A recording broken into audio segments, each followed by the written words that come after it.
Hello everyone, welcome back to our channel, The Uncommon Truth. I am Des. I'm Rodney. So today's discussion, we're going to give you all 7 things you need to know about your partner's finances. It is so important to know who you're dating, their finances, who you're about to marry. It's just really important to know. So we're going to get right into it with number 1. Right, so number one is the credit score. If you're dating somebody that you may probably get serious with, serious meaning marriage, then you probably should need to know their credit score, and they probably should know your credit score. And I don't think that's a bad thing. You may think, oh, I got a bad credit score, but hell, they may have a bad credit score too. Or they may have a great credit score, and they may be able to help you raise your credit score. Right. And this is important because when you get married, to buy houses, to get loans for businesses, cars, you're gonna need loans. Yep. So, and they look at the first thing they look at to get you a loan is your credit score. So if they have a horrible credit score, you're trying to get a house, they may not give you the house because of your partner's credit score. So that's something you want to start working on before y'all even get to that point to where you're buying a house. Really. Right. So by the time y'all start looking for a house, the credit scores are where they should be. Yeah. So that's something you need to look into. Yeah, and I totally agree with Rodney. When it comes to credit score, some people go into a relationship with a good credit score. Some people go in a relationship with a bad credit score. Some people go into a relationship with an excellent credit score. I can only speak on me and Rodney's situation. When me and Rodney got in a relationship, we definitely had to discuss our finances. And one of the topics was our credit score.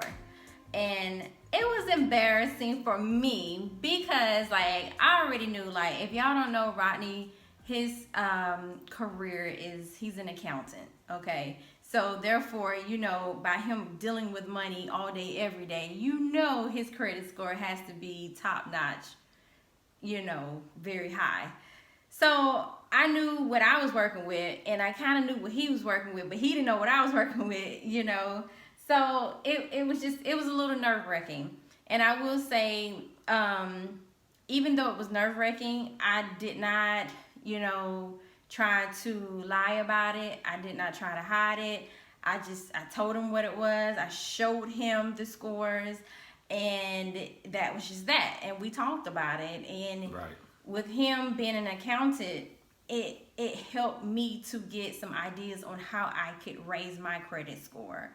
And so it's really important to share. It doesn't matter how low your credit score is. Share it with your partner because your partner is supposed to be your friend. At the end of the day, the friendship is the number one important thing. So by him being my friend, he's going to help me in any type of information he can give me. It's going to help me, and I really appreciated that information that he gave me. Right. I also want to say, make sure you're constantly checking your credit score. I know for me, I have an account, or I have a login account with Credit Karma, and it's free, no charge of no kind. And you can check your credit score as many times as you want to, and it just really help you to stay on top of where you stand with your credit score. Right. All right. So number one was what's the partner's credit score. Number two is what do they owe.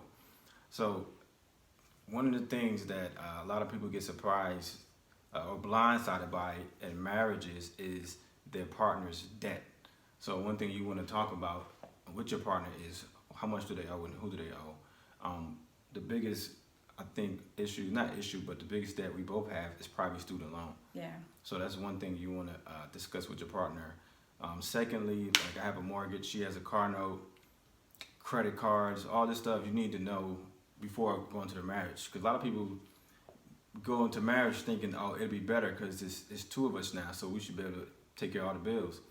But you get married and your your partner can't really help out because they got so many bills or so many debts that they owe, and with like student loans, sometimes that stuff goes up, or anything. It can be credit card. It can be building credit card debt while you're in a relationship, and so by the time you get married, then now they got to pay that down. So that's something that could really, I'm gonna say deter your marriage, but it can put a damper on your marriage, knowing that your partner can't really help out as much as you thought they would financially. Right.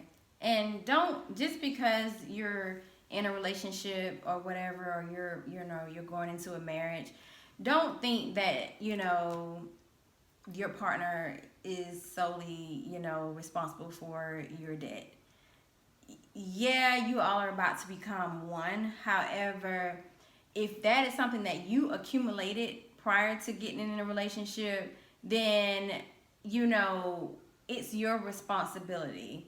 And you're not, to say that you're going to go into a relationship or a marriage with a perfect credit score, both partners, is not always the case. Okay, so you may, like me, you may have a partner that may need to work on their credit score, and with your partner being there by your side, yeah, they can help you, stir you in the right direction, and also maybe help financially if they can. Yeah. But don't, I know some people, I've heard some people say, I really want to be married because I know that he or she will be able to take on those finances, and you don't want to put all of that burden on your partner. You really don't want to do that, because then that could leave your partner in a bind. So just be mindful of that. Yeah, I feel like y'all should help one another. However, don't put your partner in a situation to where they're solely taking care of all of your finances, all of your debt, and you're just not and help could doing mean anything. Help could mean also just sitting down and figuring out how much you're gonna put towards your loans every single month to have them paid down or paid off in full by the time y'all get married. Right. All right. So number three is what do they make? Now this is probably probably the most sensitive information when you talking with somebody, but you kind of want to know what they're making and what you're making, so you kind of have an idea of what you all could possibly afford going into a marriage. And in some cases, you may be with somebody who you think is doing very well because of how they present themselves. You got a lot of flashy people in the world. They may drive a nice car, they may dress well, they may have a nice house, but they may be spending more than what they're actually even making. Right. So if that's the case, then you may be in a position to talk to them and try to get them on the right track before you all get to the point of marriage. So it's important to kind of, once you know, okay, this person, we may be serious, you want to get these questions out. Yeah. Or get this information out in the open, so neither one of you will be blindsided. Right. All right, so number 4 is how much do they save? All right, so this goes along with every other topic we've talked about, 1, 2, 3, and 4. You want to, in marriage, you want to have money saved up, or you want to make sure you have enough money to take care of the household, take care of yourself and all your bills. And also, when you're married, you're also working towards retirement, and savings is a big part of that. Very big part of that. So savings being not just a savings account, 401ks, IRAs, any type of retirement account. So you definitely want to ask and know what your partner is saving or what kind of retirement accounts they have, which also, like I said, is also a form of saving, because you may need to help them get an account. If they don't have a 401k or IRA, they may not even know about it. They may think, oh, it's not a big deal, but you definitely want to push them in the right direction if you want to marry them, because if not, all your finances, all what you're saving and your 401k is going to have to take care of both of y'all, and that messes up your plan. So that's something definitely you want to talk about to make sure y'all both are on the same page as far as saving and retirement and having that rainy day fund. And also, like, for burial purposes, what is that called? Yeah, What is it? Anything. Called? Burial, yeah.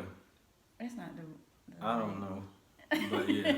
But anyways, you want to make sure you have all that taken care of, because like whoever your beneficiary is, you want to, whether it's your partner or whoever it is, like you want to make sure like you don't leave anyone high and dry and they're left in debt because of an unexpected death.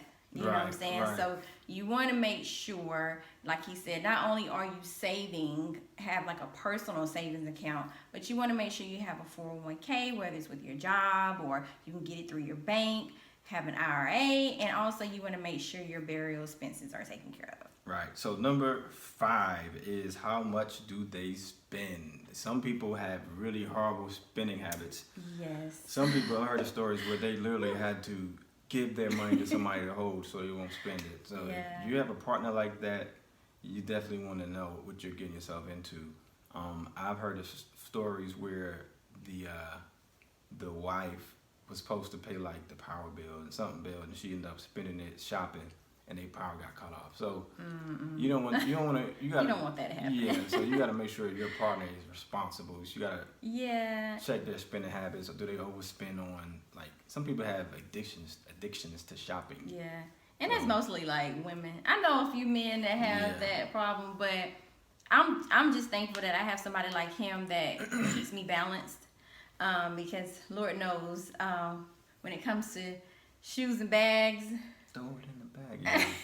that can be somewhat of a problem. But being with him, I have really cut back on a lot of that because I know that we are building towards our future. Right. And I think that's something that you can definitely keep in mind when it comes to saving. Think about your future. Is this purse, ladies? Is this bag? Are these shoes worth y'all's future, you and your partner's future? Right, compromising that fund. Yeah. Because those things add up very fast. It does. And I know for me, like, I was just recently telling Rodney, like, I've cut back on a lot of expenses that I was just doing because I could. And then it was like, I was thinking about my future, but I really wasn't. I was living by myself. I don't, have any kids of my own. So it was just like, I was getting my nails done. I was getting my hair done every 2 weeks. And stuff like that really, really adds up. So if that is something that you need to cut out, so that you can put back on a rainy day more, or if you and your partner trying to get a house or a car, or just get ready for kids, do it, and you will thank yourself later for that. All right. So number 6 is, what if the worst happens? So this is things, I've heard this before and I think it's true. They say the best time to plan for a divorce is before you even get married. And it's because you're in your right frame of mind. Y'all in good standing. If you try to wait till y'all are getting divorced, not saying it's going to happen, but you still want to have that in place, because if it ever does happen, all hell is going to break loose trying to figure out who gets what. So this is something you all should discuss if you plan on getting married, planning for a divorce. Worst case scenario, who gets the house? Are we going to sell it and split the profit? Or are we going to, if the wife are going to get it, or is the husband going to get it? Also, we got to talk about what we said earlier about somebody passing away. So power of attorneys. If you're not married, who's your beneficiary? Beneficiaries for your insurance. Is your kids covered? Estate planning. Like, if both of y'all pass away, right? You got kids. Who's the beneficiary? Who's going to get the money from your passing? Right. So those things are really important to talk about. You never know what can happen. You don't. So that's number 6, worst case scenario. So Yeah. It's hard to talk about, but it's something that definitely, that conversation needs to be had. Yeah. So number 7, the last, is, what is your partner's financial past, and what is their future? I know people my age and younger that has already had to file for like bankruptcy and stuff like that, and that affects your credit score. But if somebody's had to file for bankruptcy, that gives you an insight in what type of money management skills they have or don't have. So you want to know who you're marrying, because if y'all living together, it affects you. Everything affects you. So you want to know their past, if they have any, evictions. And if if you look at their credit score, hopefully that stuff will be on there too. But it's still good to talk about past things that they may not even know about. Yeah. And also future. Do they have any future plans with their finances? Which is retirement, or I plan on investing in a business, or I plan on buying stock. So that's something really important to kind of get an idea of your partner's mindset financially and where they want to be, because everybody may not be financially intelligent, or they may not care to be. Yeah. Some people are very free spirited. They just kind of go with the flow, live day by day. They just hope for the best, and that may work for some people. But for the rest of us, we need to talk about our future plans with our money. Yeah. Especially if y'all want to be partners, because now your future plans with your money and her future plans with her money affects you both. Yeah. Yeah. So all of those are really hard to talk about. But if you are serious with your partner and y'all want to build a future together, it is so important to sit down and talk about it. Definitely. And create. Another thing that I found that worked for me is a spreadsheet. Yeah. If that helps you all to get on track with how much you're spending, create a spreadsheet. You can always go online and just Google it, and you can print it out, and maybe that will help you. But we just wanted to share with you all 7 things you need to know about your partner's finances. It's hard. I know. It was very hard for me, but we did it. And because we love each other, we know that we can help one another to tackle debt. Right. At the end of the day, it's going to come out eventually. Yeah. So might as well be early. Don't hide it. Right. Eventually it's going to come out. It's going to come out. And when it does, it's going to be a problem, because it's like you're going to feel blindsided. And I also want to say, don't hold it over your partner's head. If you're the one that is good with the credit score and you A-okay, and you have to financially help your partner, don't hold it over their head, because that will cause a lot of conflict in between you and your partner. If you're planning on being with your partner, that's what you do. You help each other financially, help them, give them some wisdom, all that stuff. Yeah. So we just wanted to share that with y'all. Give us some feedback. How have you all sat down with your partner, and how did it work out when you all discussed each other's finances? So like the video and subscribe. All right, see you guys.